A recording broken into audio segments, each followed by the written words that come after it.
বিদ্যা মারণ বিদ্যা আসলে ইউটিউবে অনেক মারণ বিদ্যা আছে, তারপরেও আমার কাছে অনেকে রিকোয়েস্ট করেন মারণ বিদ্যা দেওয়ার জন্য। বিশেষ করে জানি না ওই দাদার বাড়ি কোথায়, মনে হয় ইন্ডিয়া হবে।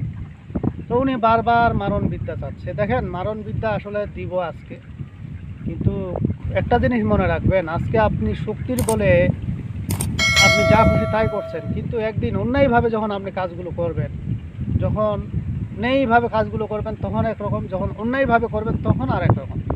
তো দুইটা কাজ হলো ডিফিকাল্ট এবং দুইটি একটা হলো পজিটিভ।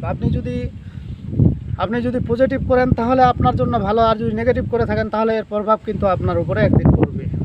তো তো অবশ্যই ঝোঁক বুঝে কোপ দিবেন। অযথা যেখানে সেখানে মন চাইলো আপনি কূপ দিয়ে দিলেন, আরও একটা মানুষ মারা গেল, তাহলে এর জন্য তো দায়ী আপনি।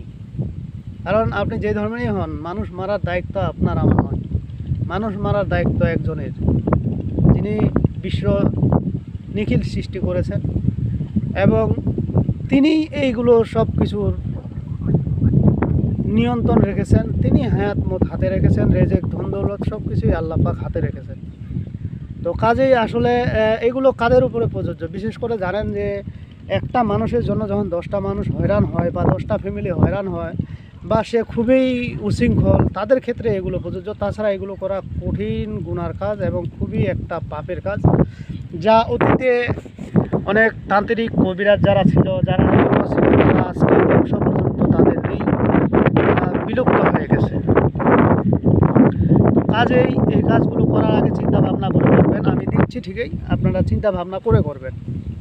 তো কী করবেন? প্রথমত আপনারা শনি মঙ্গলবার, যদি কোনো মানুষ মারা যায়, শনি মঙ্গলবার হলেও হবে বা অন্য দিন হলেও হবে, সমস্যা নেই। তবে শনি মঙ্গলবার হলো সবচাইতে শক্তিশালী।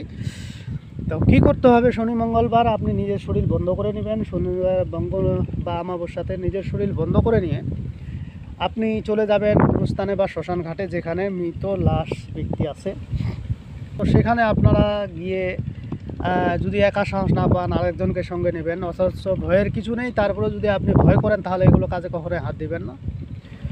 তো সেখানে যাবেন, যাইয়া দেখবেন যে আমাদের মুসলমানের মধ্যে কবরের মধ্যে কিন্তু ঘেরাও দেওয়া থাকে, বেড়া দেওয়া থাকে, বা একটু মৃত্যু দাফন করার পরে যে এই বাঁশগুলো উপরে বিছানো হয়, এই বাঁশগুলো টুকরাটুক হয়তো একটু থাকে, সেখান থেকে আপনাকে একটু বাঁশ নিতে হবে। এরপরে আপনাকে ওই জিনিসটা নিয়ে, বাঁশটা নিয়ে, যে কোনো একটু ধরেন যে 8 আঙ্গুল বা 6 আঙ্গুল বা 1 টাকর এরকম একটু ফুটের মতন নিতে হবে, এরকম লম্বা।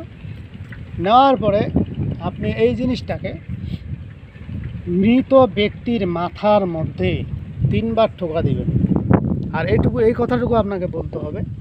এটা কিন্তু আমি সম্পূর্ণ অরিজিনালভাবে আপনাকে দিচ্ছি এবং গুরুমুখী একটি বিদ্যা দিচ্ছি। বিশ্বাস করা না করা এটা সম্পূর্ণ আপনার ব্যাপার। ইন্নামা আমানুবিন নিয়ত ঠিক, সব ঠিক। আপনার মন মানসিকতা ঠিক থাকলে সব কিছুই ঠিক। আর একটা জিনিস, আমরা আসলে মূলত ভেজাল খেয়ে খেয়ে আমরা তো এখন ভালো জিনিস চিনতে পারি না, কারণ ভালো জিনিস খাইতে গেলে ওটা ভালো লাগে না, এটা একটা বাস্তব।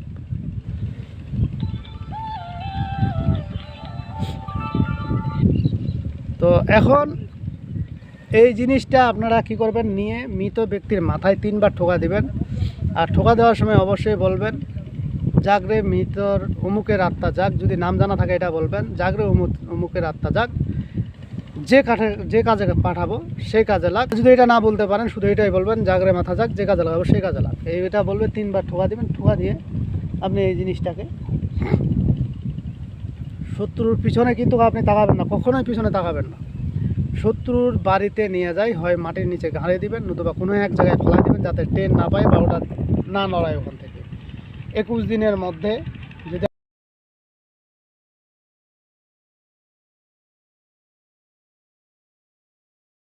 যদি আপনার ভাগ্য ভালো থাকে, আপনার 7 দিনের মধ্যে শত্রুর বাড়িতে হয়তো মরা লাগা শুরু হয়ে যাবে। আর যদি আপনি মনে করেন যে না, হয়তো টাইম নেবে, সেক্ষেত্রে 21 দিন যাইতে পারে। দেখুন 21 দিনের মধ্যে কিন্তু শত্রুর অবস্থা খারাপ হয়ে যাবে। কাটতে কাটতে এক পর্যায়ে দেখা যাচ্ছে যে বাম হাতটা ধরে কাটে দিল। তো সেক্ষেত্রে তো বাম হাতটা কাটে দিল, ডান হাতটা তো বোঝার দরকার ছিল যে সে আমার একই রক্ত, তো তার তো কাটে দেওয়া ঠিক না। তো ডান হাত বাম হাতের সঙ্গে যদি বেইমানি করে, তাহলে আপনি আমার সাথে বেইমানি করবেন, এটাই তো স্বাভাবিক।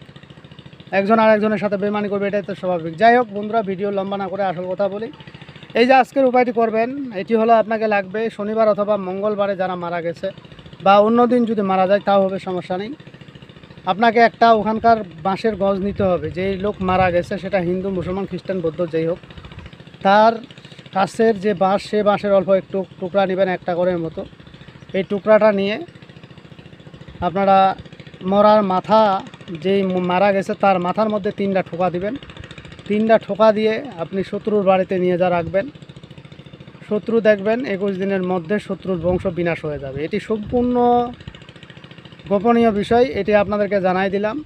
অবশ্যই এটি সচেতনভাবে করবেন, কেউ অন্যায়ভাবে করবেন না। যারা অন্যায়ভাবে করবেন তারা তো শাস্তি পাবেনই এবং আপনার বংশ পর্যন্ত বিনাশ হয়ে যাবে।